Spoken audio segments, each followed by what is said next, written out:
Hello students, आज हम लोग चैप्टर 2 पॉलिनोमियल्स का उसमें जो आइडेंटिटी हम लोगों ने स्टार्ट किया था, तो आइडेंटिटी का यूज करते हुए फैक्टराइज कैसे करते हैं वो सीखेंगे।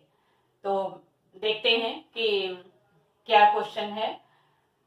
तो ये एप्लीकेशन ऑफ आइडेंटिटी या यूज ऑफ आइडेंटिटी का पार्ट 6 है। इसके पहले के वीडियो में भी मैंने आपको फैक्टराइजेशन भी सिखाया है और आइडेंटिटी को कैसे यूज करते हैं क्वेश्चन में, वो भी मैंने आपको बताया है। अब देखिए कि इस क्वेश्चन में ये एक्सरसाइज 2.5 का 5th क्वेश्चन का फर्स्ट पार्ट है। ये आपकी ही बुक से है, एनसीईआरटी की जो बुक है उसमें ये इस जो क्वेश्चन गिवन है इसको क्या करना है, factorise by using suitable identities. अब इस क्वेश्चन को फैक्टर इसका करना है, फैक्टराइज करना है इस क्वेश्चन का। अब आप कहोगे कि ये इतना बड़ा है।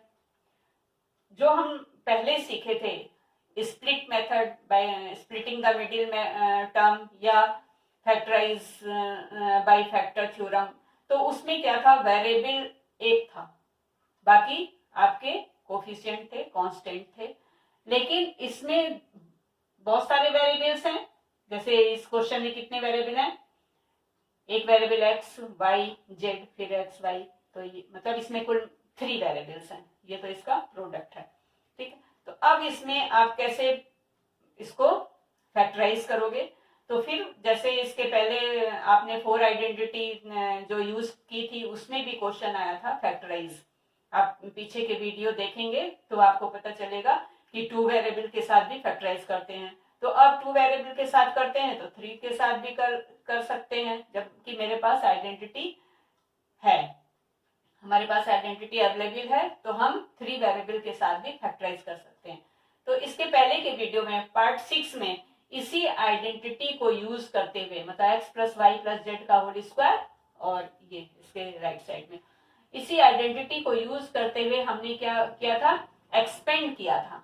तो एक्सपेंड और फैक्टराइजेशन में क्या डिफरेंस है, तो देखिए कि एक्सपेंड का मतलब ये पार्ट आपका कम, जो कॉम्पैक्ट पार्ट है, कॉम्पैक्ट का मतलब जो कंसंट्रेट पार्ट है या जो जिसमें कम टर्म है, उससे जब हम ज्यादा टर्म में जाते हैं तो क्या होता है, एक्सपेंड कहलाता है, ठीक है। और फैक्टराइज करना क्या कहलाता है कि बहुत सारे टर्म हो या कम टर्म हो, उनको हम फैक्टर के रूप में करें या हम उनको अलग अलग ब्रैकेट के रूप में करें। अभी मैं करूंगी तो आपको समझ में आ जाएगा। मतलब अगर हम बहुत सारे टर्म्स हैं तो उनको अलग अलग ब्रैकेट के रूप में, एक ब्रैकेट में कुछ टर्म्स, एक ब्रैकेट में कुछ टर्म, ऐसे अगर करते हैं, लिखते हैं, तो उसको फैक्टराइजेशन कहते हैं, ठीक है। तो अब हमें लगता है कि आपको एक्सपेंड करना और फैक्टराइज करने में अंतर समझ में आ गया होगा। तो स्टार्ट करते हैं। अब इस क्वेश्चन में हमको क्या करना है, फैक्टराइज करना है। तो अब आप देखिए कि ये टर्म, ये जो इसमें ये जो पार्ट है इसमें जो ये टर्म्स हैं, कुछ इस आइडेंटिटी से टैली कर रहे हैं। अब जैसे इसमें स्क्वायर का टर्म है, एक्स स्क्वायर का टर्म है, वाई स्क्वायर का टर्म है, जेड स्क्वायर का टर्म है, यहाँ भी आपका ऐसा ही है। फिर यहाँ पे 2 वेरिएबल्स हैं प्रोडक्ट के फॉर्म में, यहाँ भी 2 वेरिएबल्स प्रोडक्ट के फॉर्म में है, यहाँ भी 2 वेरिएबल्स प्रोडक्ट के फॉर्म में है, यहाँ भी है, यहाँ भी है, यहाँ भी है। अब हम इसको चेंज करेंगे, इस फॉर्म में लाएंगे, जहां भी प्लस माइनस है उसको कुछ एडजस्ट करेंगे। तो स्टार्ट करते हैं इसी आइडेंटिटी को यूज करते हुए, क्योंकि इसमें 3 वेरिएबल्स थे, इसमें भी 3 वेरिएबल हैं, तो ये डिसाइड हो गया कि हम यही आइडेंटिटी यूज करें। तो अब इस आइडेंटिटी को यूज करते हुए पहले इस फॉर्म में लिखेंगे, तो होल स्क्वायर के, तो ये हो गया आपका 2x होल स्क्वायर। आपने 4x स्क्वायर को 2x होल स्क्वायर लिख दिया, और इसको लिखेंगे 3y होल स्क्वायर आपको जहां नहीं समझ में आया वहां आप वीडियो को पॉज करके देख सकते हैं। फिर ये 16z² को आप क्या लिखेंगे, 4z² ठीक। अब यहां तक तो आपका हो गया। अब हमें इस जो दो वेरिएबल का प्रोडक्ट है एक्स वाई, यहां भी एक्स वाई, ये तो टैली हो गया, यहाँ 2 है, यहाँ पे 12 है।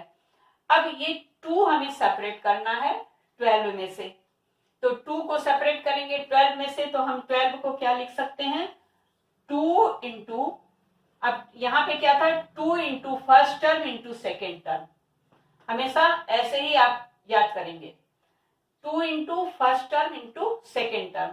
अब यहाँ पे फर्स्ट टर्म क्या है 2x और सेकेंड टर्म क्या है 3y, तो 2 आपने निकाल लिया 12 में से, अब क्या बच गया, first term into second term, तो फर्स्ट टर्म क्या है 2x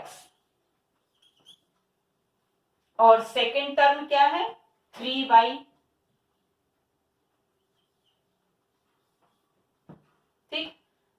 यहां तक आपको समझ में आ गया, 2 into first term into second term. चलिए अब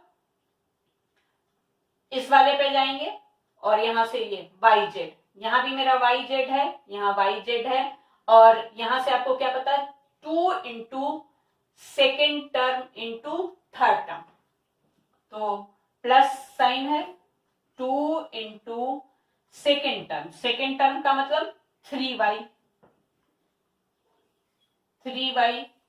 इंटू थर्ड टर्म का मतलब 4z।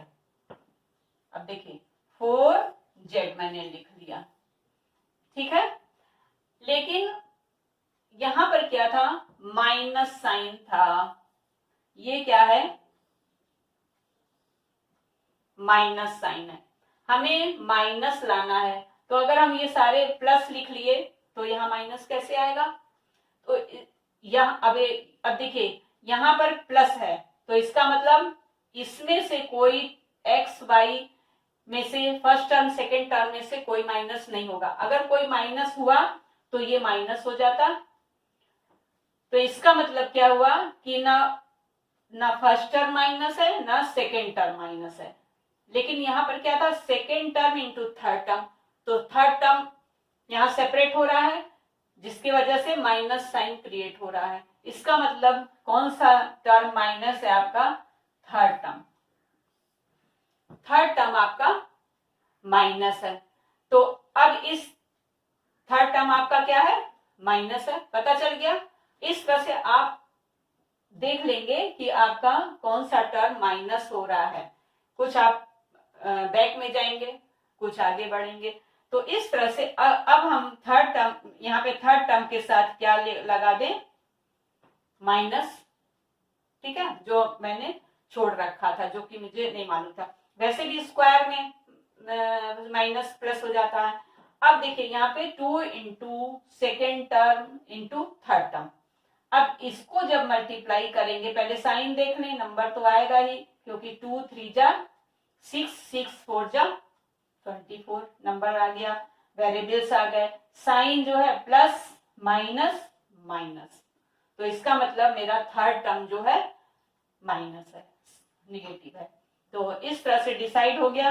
अब लास्ट में देखते हैं, लास्ट क्या है -16xz, अब आपको पता चल गया कि आपका z जो है माइनस है, तो आप क्या करेंगे कि प्लस 16 मतलब 2 into x into Z, first term into third term, first term आप क्या है 2x और z आपका क्या है, मतलब थर्ड टर्म क्या है -4z, तो ये आपका यहां तक हो गया और इसमें यहां तक हो गया। अब आप ये कांस्टेंट कोफिशिएंट जो है वो टैली कर सकते हैं, 2 2 जा 4 4 4 जा 16 और वेरिएबल xz और प्लस और माइनस दोनों मल्टीप्लाई होंगे तो माइनस, तो इस तरह से आपके यहां से ये वाला फर्स्ट लाइन आपको मिल जाएगी। अब फिर आगे देखते हैं। अब हमें लेफ्ट साइड में आना है, तो इसका क्या मतलब हुआ कि 2x, अब आपने सब सारे टर्म लिख लिए इसको ब्रेक करके, और आपका पता चल गया कि ये जो क्वेश्चन था इसी आइडेंटिटी को यूज करते हुए फैक्टराइज होगा। तो अब नेक्स्ट लाइन क्या हो जाएगी आपकी, +3y, और अब आपका ये स्क्वायर हट रहा है, देखिए अब इसमें स्क्वायर नहीं है, होल स्क्वायर के फॉर्म में हमको लिखना है।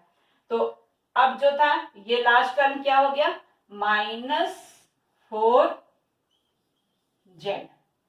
अब इसका होल स्क्वायर आपका हो गया, ठीक है। 2x मतलब यहां से आपको क्या मिल गया, first term, second term minus third term, क्योंकि आपने ये सारे माइनस यहाँ पर यूज करते हुए ये वाली लाइन फाइंड करी थी जो क्वेश्चन में गिवन थी।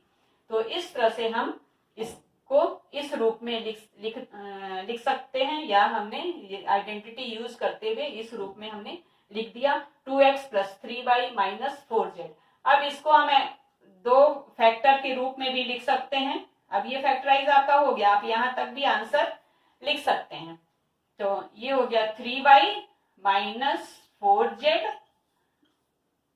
फिर इन अदर ब्रैकेट या सेकेंड ब्रैकेट, फिर ये टर्म हो जाएगा +3y - 4z।